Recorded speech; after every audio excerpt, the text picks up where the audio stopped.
तो साथियों, हार्दिक स्वागत है आपका हमारे YouTube चैनल पे। आज की क्लास में हम चर्चा करेंगे ऊर्जा संरक्षण का नियम व ऊर्जा के जो रूपांतरण होते हैं, एक रूप से दूसरे रूप में जो प्रवाहित होती है ऊर्जा, उसके उदाहरण के बारे में हम चर्चा करेंगे। यहाँ से एक क्वेश्चन ज़रूर हर एग्ज़ाम में आना संभव होता है, तो ये इम्पोर्टेंट आपके टॉपिक रहेगा ऊर्जा संरक्षण का सिद्धांत। तो जो साथी हमारे चैनल पे नए हैं वो चैनल को एक बार सब्सक्राइब जरूर कर दें व बेल आइकन के बटन को दबाना ना भूलें, जिससे कि आपको भर्ती व क्लास से संबंधित पल पल की अपडेट चैनल के माध्यम से मिलती रहे। साथियों, वीडियो अच्छा लगे तो लाइक और शेयर ज़रूर कर दिया करो। तो देखिए, आज की क्लास में हम चर्चा करने वाले हैं ऊर्जा के रूपांतरण व ऊर्जा संरक्षण का नियम। यह आपके उदाहरण के रूप में आपको दिखाया भी गया है पूरा, जो आपको पूरा तरीके से मैं समझाऊंगा। हम बात करते हैं, आप अभी भर्ती का इंतज़ार कर रहे हो, जैसे रेलवे है, सीआरपीएफ है, आल जो सेंट्रल लेवल की गवर्नमेंट जॉब है उसमें आप इंतज़ार कर रहे हो, तो आप ये इंतज़ार ना करके आप कोशिश करना स्टार्ट कर दो, क्योंकि वैकेंसियां ज़रूर आपके 2023 में बहुत नोटिफिकेशन आएंगे, हर प्रकार की भर्ती आएगी रेलवे में, आपके हर डिपार्टमेंट में आपके वैकेंसियां ज़्यादा से ज़्यादा आएगी। लेकिन आप कोशिश अभी करना स्टार्ट कर दो, इंतज़ार मत करो, क्योंकि इंतज़ार करने वाले को सिर्फ उतना ही मिलता है, इंतज़ार करने वाले को सिर्फ उतना ही मिलता है जितना कोशिश करने वाले पीछे छोड़ जाते हैं।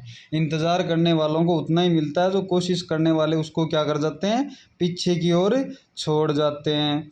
तो आइए हम हमारी क्लास की ओर बढ़ते हैं। तो देखिए, हम स्टार्ट करते हैं। यह आपका ऊर्जा संरक्षण का नियम। तो क्या कहता है, देखिए, ऊर्जा संरक्षण का नियम।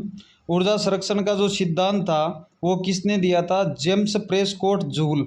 और इसने जो सिद्धांत दिया था, उसी कारण ऊर्जा की जो इकाई होती है वो क्या होती है? जूल। और ऊर्जा की व्यवहारिक इकाई किलोवाट घंटा। जो आपके इलेक्ट्रिकल मीटर होते हैं घर पे लगाए हुए, वो उनकी जो दक्षता होती है वो किलोवाट घंटे में ही होती है।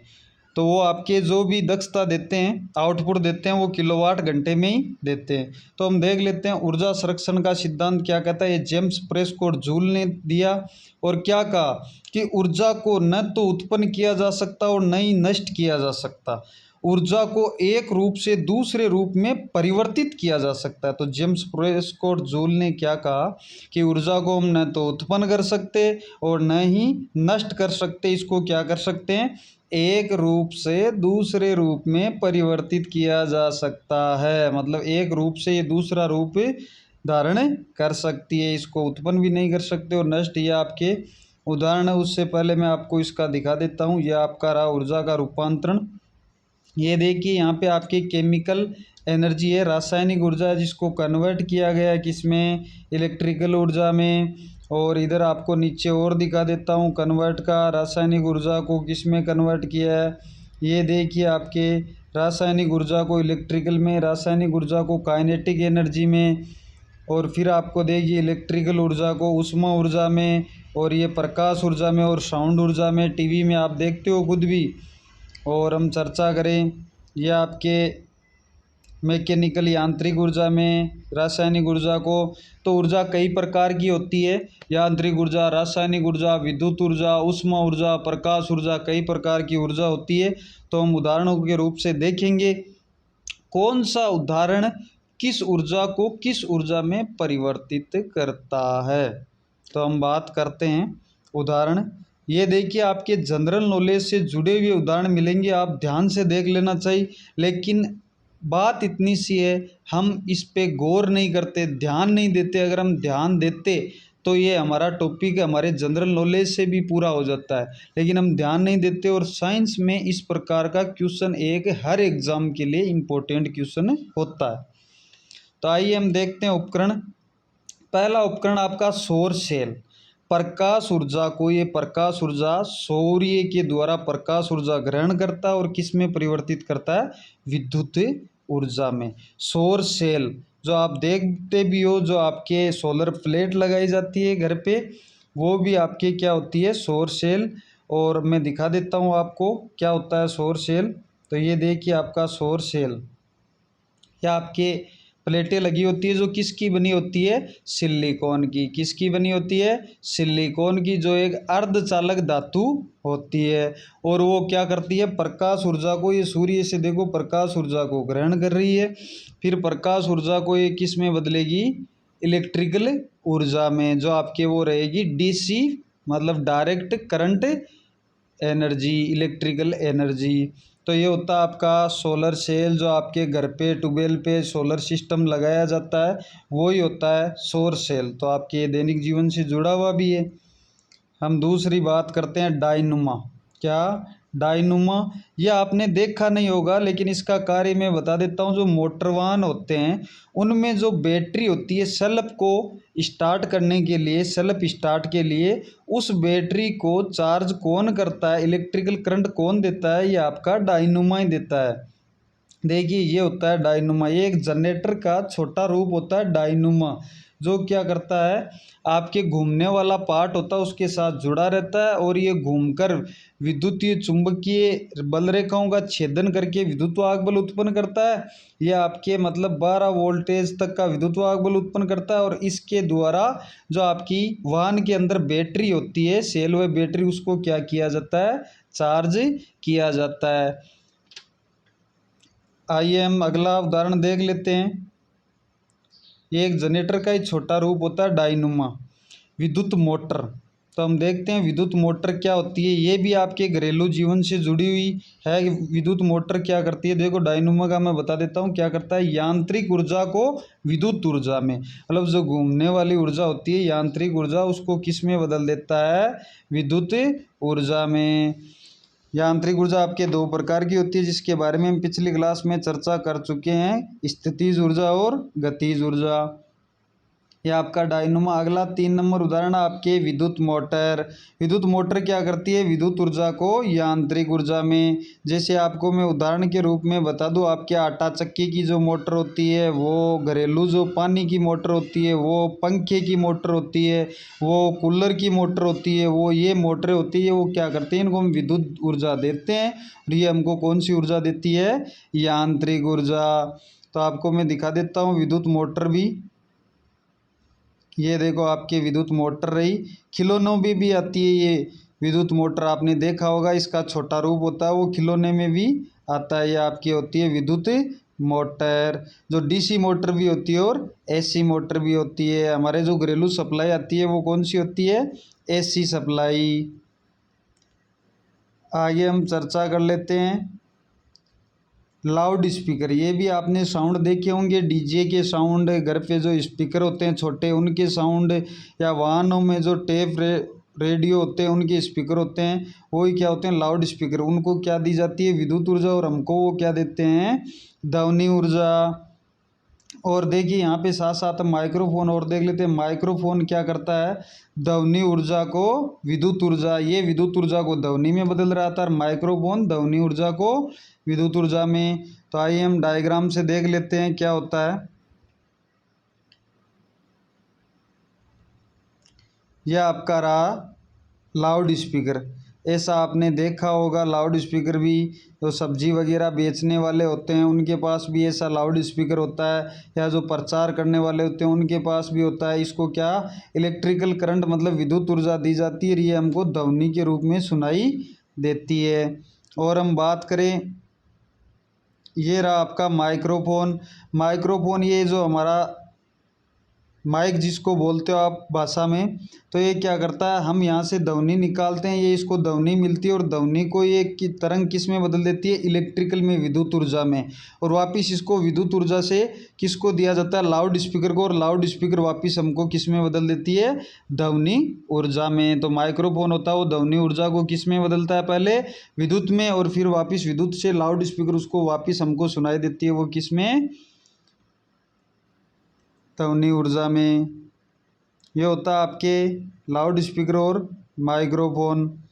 अगली हम बात करते हैं बल्ब। ये भी आपने सभी ने देखा होगा, ये बल्ब, यहाँ से बहुत क्वेश्चन आते हैं। बल्ब का फिलामेंट किसका बना होता है, टंगस्टन का। किसका बना होता है, टंगस्टन का।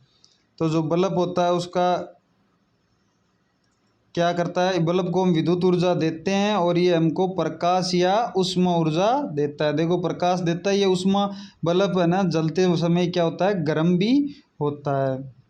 विद्युत हीटर, ये भी आप सभी का देखा हुआ है। विद्युत हीटर इलेक्ट्रिकल जो आपकी रोड होती है पानी गर्म करने की, घर पे जो विद्युत हीटर होता है वो क्या करता है, विद्युत ऊर्जा उसको हम देते हैं और हमको क्या मिलती है, उष्मा ऊर्जा। या आपके टोस्टर वगैरह सभी इसी सिद्धांत पे काम करते हैं। इंजन, ये देखिए आपका गाड़ी का जो इंजन होता है उसको हम कौन सी ऊर्जा देते हैं, उष्मा ऊर्जा। कौन सी, उष्मा ऊर्जा। क्या होता है, जैसे हम पहले देते तो रासायनिक ऊर्जा है, इंजन को क्या देते हैं हम, पेट्रोल और डीजल। लेकिन क्या करते हैं, उस रासायनिक ऊर्जा का दहन होता है, इंजन के अंदर एक विस्फोट होता है, उस दहन से रासायनिक ऊर्जा से किस में बदल जाता है, उष्मा में। और फिर ये उष्मा को किस में बदल देता है, यांत्रिक ऊर्जा में। किस में, यांत्रिक ऊर्जा में। इंजन देखिए, आपको मैं इंजन दिखा भी देता हूँ कैसा होता है, आप सभी ने देखा होगा वैसे तो इंजन। ये रहा आपके इंजन, जो आपके शादी और पार्टियों में काम में लिए जाते हैं। इस इंजन के साथ में क्या जोड़ दिया जाता है, अल्टरनेटर या जनरेटर जोड़ दिया जाता है। तो ये यहाँ से इसमें क्या डाला जाता है, रासायनिक, अंदर क्या हुआ, उष्मा का दहन, तो ये किसको परिवर्तित कर दिया, उष्मा ऊर्जा को विद्युत ऊर्जा में, और सॉरी यांत्रिक ऊर्जा में। और फिर यांत्रिक ऊर्जा को क्या करेंगे हम, जनरेटर को इसके साथ जनरेटर जोड़ दिया जाता है, जनरेटर को यांत्रिक ऊर्जा देंगे और वो यांत्रिक ऊर्जा को किस में बदल देगा, विद्युत ऊर्जा में। ये हमारे शादियों और पार्टियों के लिए काम में लिया जाता है इंजन। और गाड़ी में भी होता है आपके इंजन। गाड़ी में केवल इंजन किसके लिए चाहिए, गाड़ी को चलाने के लिए, यांत्रिक ऊर्जा। लेकिन शादी और पार्टियों में हमको विद्युत धारा भी चाहिए, तो विद्युत के लिए हम क्या करते हैं, इसके साथ जनरेटर या अल्टरनेटर को जोड़ देते हैं। अगला आपका हम देखते हैं सेल व बैटरी। यह आप सब देख सकते हो, घर पे भी होता है, हर काम में इन्वर्टर में सेल और बैटरी होता है। गाड़ी में होती है, बाइक में होती है, आपके घर पे जो टॉर्च होती है उसमें होती है सेल और बैटरी। आपकी घड़ी में सेल होते हैं, सभी पे होते हैं। तो ये क्या करते हैं, रासायनिक ऊर्जा को विद्युत ऊर्जा में परिवर्तित करते हैं। देखिए हम बैटरी से देख लेते हैं, इसमें रासायनिक ऊर्जा से विद्युत ऊर्जा में परिवर्तित करते हैं। या आपको मैं बैटरी दिखा देता हूँ, ये रही आपकी बैटरी। क्या करते हैं हम, बैटरी को मैं समझा देता हूँ। हमारे पास एसी विद्युत ऊर्जा होती है, उस एसी विद्युत ऊर्जा को हम क्या करते हैं, डीसी में परिवर्तित करते हैं। किस में, डीसी विद्युत ऊर्जा में। और हम किसको दे देते हैं, बैटरी को। और बैटरी के अंदर आपको पता है सल्फ्यूरिक अम्ल भरा जाता है, लेड एसिड बैटरी में। तो वो उसमें कौन सी ऊर्जा संचित हो जाती है, रासायनिक ऊर्जा के रूप में स्टोर हो जाता है। और हमको जब चाहिए वापस विद्युत ऊर्जा, तो ये रासायनिक ऊर्जा से क्या किया जाता है, इन्वर्टर के द्वारा वापस विद्युत ऊर्जा में परिवर्तित कर दिया जाता है। तो ये क्या करती है, रासायनिक ऊर्जा को विद्युत ऊर्जा में परिवर्तित करती है। अगला हम उदाहरण देखते हैं, सितार। सितार यांत्रिक ऊर्जा को ध्वनि ऊर्जा में, सितार हम हमारी अंगुलियों द्वारा क्या दी जाती है, यांत्रिक ऊर्जा, और वो किसको किस में बदल देता है, ध्वनि ऊर्जा में। तो मैं आपको दिखा देता हूँ सितार, वैसे तो आपका देखा हुआ होगा।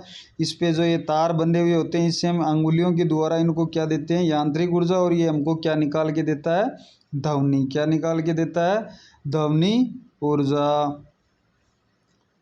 अगली हम बात करते हैं, देखिए ये आपकी घरेलू है मोमबत्ती। मोमबत्ती आप जलाते हो जब आपका बर्थडे वगैरह कुछ भी प्रोग्राम होता है या लाइट चली जाती है, तब भी मोमबत्ती का प्रयोग करते हैं।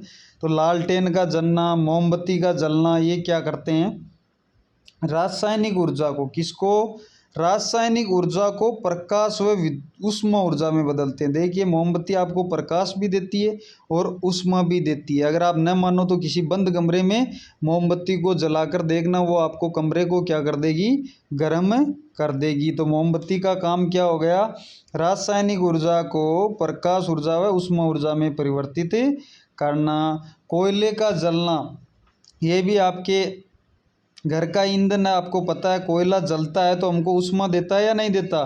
तो कोयले का जलना एक ये रासायनिक अभिक्रिया भी होती है। तो ये रासायनिक ऊर्जा को किस ऊर्जा में देता है, उष्मा ऊर्जा में।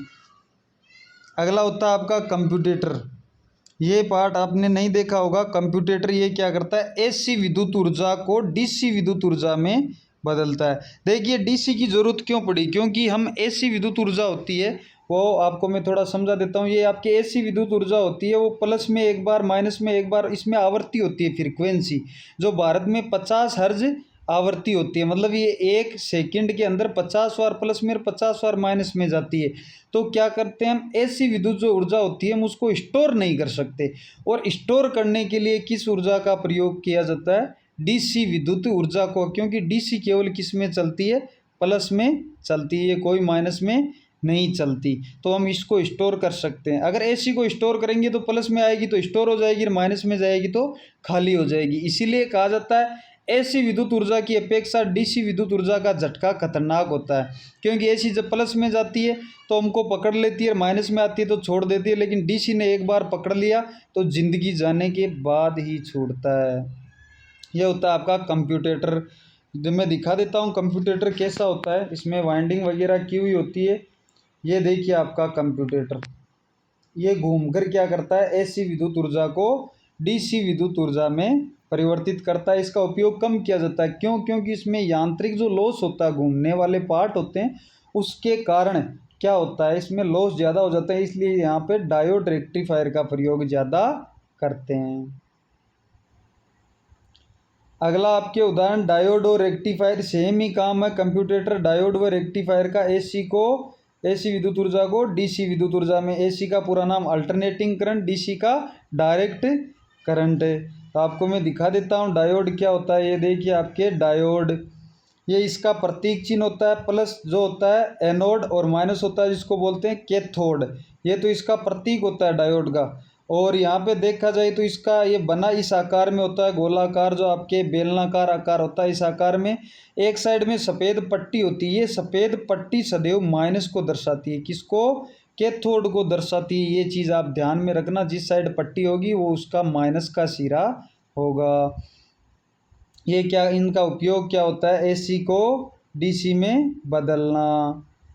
ये हमने देखा डायोड और रेक्टिफायर। अगला हम देखते हैं इन्वर्टर। इन्वर्टर वापस उल्टा काम करता है डायोड रेक्टिफायर के, डीसी को किस में बदल देता है, एसी में, क्योंकि हमारे लोग जो घरेलू उपकरण होते हैं वो वापस एसी पे ही काम करते हैं, तो किस में बदल देता है, एसी में।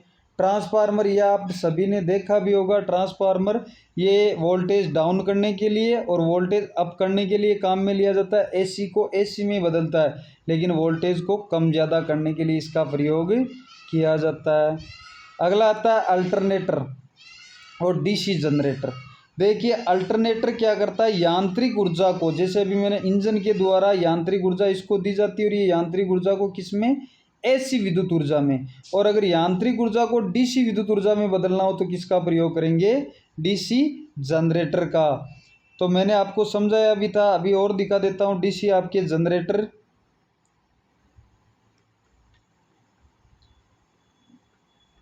यह आपके होता है डीसी जनरेटर। क्या करते हैं, इंजन के साथ इसको जो पार्ट होता है इसको जोड़ दिया जाता है, और इंजन से इस जनरेटर को कौन सी ऊर्जा दी जाती है, यांत्रिक ऊर्जा। कौन सी, यांत्रिक ऊर्जा। और ये क्या करता है, जो इसमें अंदर वाइंडिंग की जाती है तो वो क्या करता है, फैराडे के विद्युत चुंबकीय प्रेरण नियम के अनुसार इसका छेदन करता है, और छेदन के फलस्वरूप क्या उत्पन्न होता है, जो आपके विद्युत वाहक बल उत्पन्न होता है। और उस विद्युत वाहक बल को हम बाहर किसके रूप में ले सकते हैं, डीसी के रूप में। सदैव कोई भी युक्ति हो, अगर वो विद्युत वाहक बल घूमकर उत्पन्न करेगी तो पहले एसी करेगी। अगर हम एसी को फिर डीसी में बदलेंगे तो डायोड और रेक्टिफायर के माध्यम से हमको डीसी आउटपुट मिलेगा। और एसी सीधी चाहिए तो डायोड और रेक्टिफायर नहीं लगेंगे, और वो यांत्रिक ऊर्जा से यहाँ सीधा क्या आ जाएगा, अल्टरनेटिंग करंट आपके एसी विद्युत ऊर्जा आ जाएगी। ये होते हैं आपके ऊर्जा रूपांतरण के उदाहरण हमने देखे। आशा करता हूँ सभी को समझ में भी आए होंगे, और ये समझना ज़रूरी भी है। तो आपको ये चीज़ ध्यान में रखना है, बहुत ज़्यादा इम्पोर्टेंट। यहाँ से हर बार हर एग्ज़ाम में एक क्वेश्चन ज़रूर पूछा जाता है। अगर कोई चीज़ समझ में नहीं आई तो कमेंट बॉक्स में ज़रूर पूछ लेना, मैं आपको तुरंत जवाब आपको मिल जाएगा।